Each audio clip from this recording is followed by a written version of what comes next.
Continuing on into our devotions this week, the next greatest objection that we often come against when we are trying to incorporate the characteristics of the kingdom of heaven into our life, those characteristics that are most at home in God's world. And this is perhaps the largest and most serious of objections that we can raise. And it's essentially that God himself is not trustworthy. His character cannot be trusted. So why would I pursue his gifts if I cannot rely on his character to be true? And we see this when we look at the parable of the talents in Matthew 25. The story goes like this. There is a master who is getting ready for a trip. And before he leaves, he gives 3 of his servants different amounts of money, what we would call talents. The first he gives 5 talents. The second he gives 2 talents.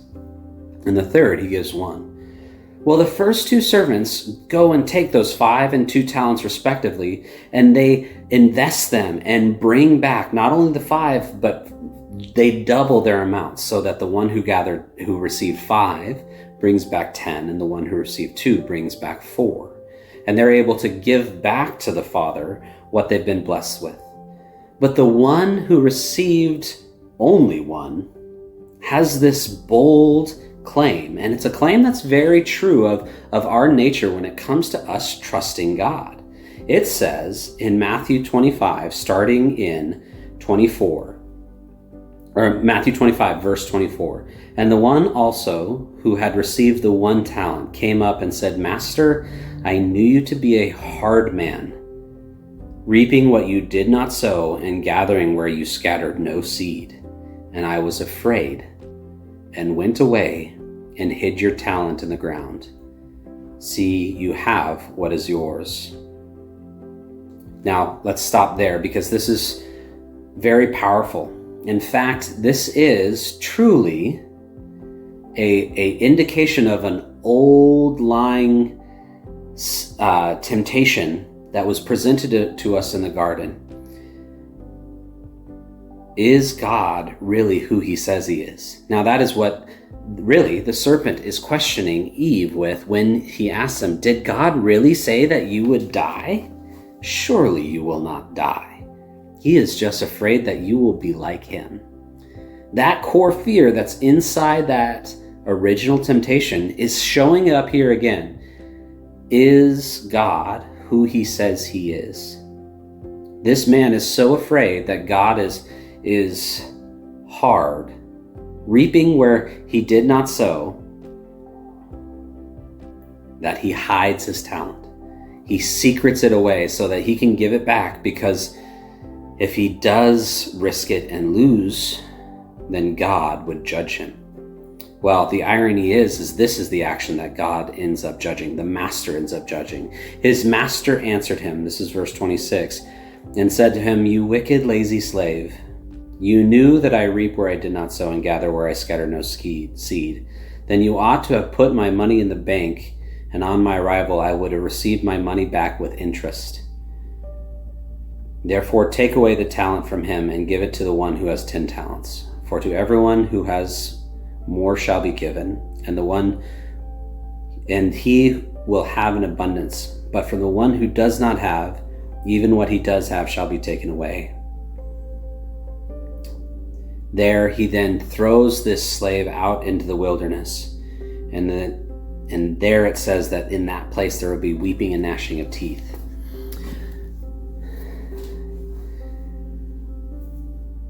The one slave, the one worker who was so afraid to take what was given to him and try to multiply it, is the one who lost everything. And when we consider our character, when we consider the blessings that God is trying to give us, if we refuse them, then the irony of the situation is, even if we do it out of fear that God is not trustworthy, we lose everything.